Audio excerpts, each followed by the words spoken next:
coach, it's kind of like, when you play a scrimmage, the offense struggles a little bit, but the defense maybe makes some plays. What do you take away? Do you take away like, hey, I like what I'm seeing on my defense? I really liked our energy level again today and all spring. You can tell we have a bunch of guys back. They're playing together. We're running the ball real well. We're being pretty physical. Still missing a lot of tackles, which was a point that we're trying to clean up from the fall, so we're not there yet. But our depth got better this spring. You saw, instead of having 2 corners, I think you saw 4 and 5 corners battling. And that was an issue we needed to address. We got a little bit more depth at safety. Some of those young guys are playing pretty good. So there's a lot of positives to draw out of it. Forget the one day. I think that we defined ourselves again. I think we said, we gotta be fast, we gotta be physical, we gotta get our butts to the ball. And over the course of spring, that's what we were at the end. So I was pretty happy with it. How different does it feel? Whereas in the fall, it was almost like the defense was an afterthought because of how good the offense was. So I'm not doing that so much now. Right. If the defense was an afterthought for me, I'd be in trouble because that's what they're paying me to do. So the numbers are easy to blank out what we do on defense because they're so special on offense. But we always feel like we got to win games on defense, regardless of what's happening on the offensive side of the ball, regardless of what the scoreboard's saying. And I think the first year we were certainly capable of doing that. I think last year, midway through the year, we were able to get people out of their game plan, but I don't know if we were always winning games on defense. I feel like that's back to where we are now. I feel like we're dictating more tempo with our knowledge base. We're able to blitz a little bit more, a little bit differently. And it feels good to have a defense that is, they're not out there waiting for somebody else to make a play like we did sometimes at the end of last year. We got a bunch of guys that feel like they can go out and make the play. You sound, I don't know, excited that this is, how nice is it to feel, to have all these guys back and really feel like you can do more with them probably? I'm as excited. I'm always excited. Y'all see me. There's a fine line between excitement and being a clown. But I'm fired up about this group. The day that season ended last year, and we wanted to come and fix what was wrong. Our guys knew that during the year things weren't 100% right. No matter where we finished in the league, top 2 or 3 or whatever, we knew that we weren't playing like we should be. And it's really good when you have retention of the guys, because the guys that were making those mistakes, you're coaching immediately as last season ended. We started fixing that the day after the season ended. And so you get to see that teaching and all the coaching pay off with those same guys that made those mistakes. So I'm fired up about that. I love our group, man. I feel like we're getting closer and closer to truly having made the change from having been a 4-3 defense to a 3-4. I think we're probably mid-year, when we get our next mid-year class, and going to be all the way over the transition from being a 4-3 to a 3-4. And that's really cool, too, because you don't feel like your guys are playing out of position. You don't feel like you're having to turn an end into a backer or a backer an end to end to make things right. When your depth chart's where you want it, and you feel like you're playing with 22 to 30 guys, it's really fun to coach. I feel like we can win games on defense. I think our 11 and our first 22 can play against anybody we're going to play. Coach, are there any spots that are up for grabs that maybe somebody who comes in the fall can potentially win a job, or do you pretty much know how you want it to shake out right now? Yeah, that's a great question. We always tell you, everyone's always going to tell you that all 11 jobs are up for grabs.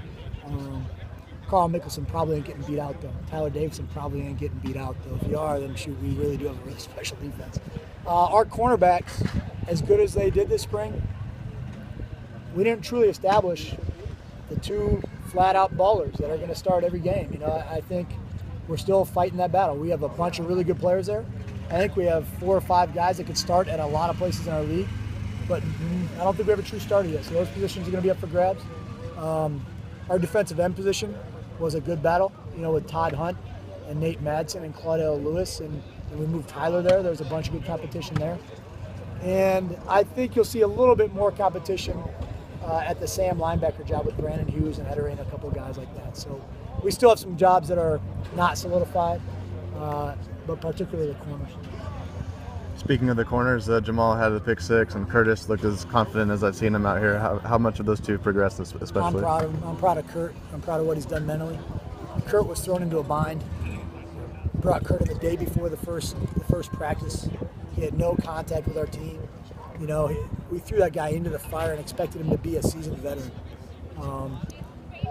And we play against some real people in our league at receiver. So for him to respond, a guy could have came out of that shell shock, not wanting to compete, not wanting to get embarrassed. At times he got embarrassed last year, not wanting to do it again. And he's really done a good job getting out here doing it in the spring. He's gotten better. He's not just worried about, hey, I'm trying to do my job. I'm trying to be the best guy in the field is what he was doing every day. So I'm happy with him mentally.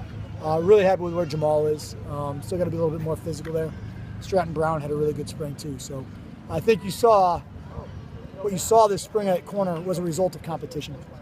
All of us in our jobs, whatever job you guys are doing, if there's somebody that wants it that's right behind you, you're going to do your job a little bit better, right? And that guy's not there, you're going to ask for that day off sometimes, and our corners, I think, feel like right now they got to fight for it every day.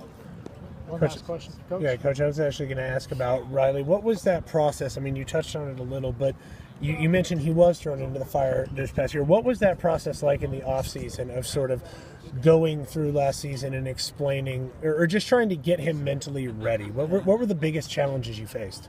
Well, the first thing you got to tell a guy is, hey, I understand you made a mistake, and we understand why it happened. It didn't happen by accident. It's gone. It's over. We can't fix that. You got to let him know he's going to make 20 more mistakes, and we're still going to be right there with him, so he has confidence. We didn't bring him here to see him fail. We brought him here to develop him and see him succeed. So you got to make sure he's got the knowledge that you're with him, that you're right there with him. When a corner and a DB makes a mistake, it's in front of 40,000 people in God and country on TV. And so you have to make sure that they've got pretty thick skin, and they know that you ain't ever getting yelled at for getting beat deep, right? That ain't what we yell at DBs for.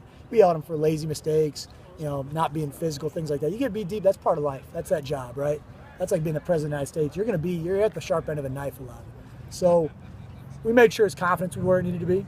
We highlighted very specific things that he needed to fix to be a better football player, right? If you knew you had to fix something in our jobs, any one of our jobs, if you knew what that was, you'd attack that. So we wanted to give him very specific things that he could attack every day, and we did. And he's a hungry dude, man. He's hungry to be a good football player. So that's what we did. And then we just let him go play because he's got some ability. All right. Coach Toth, go.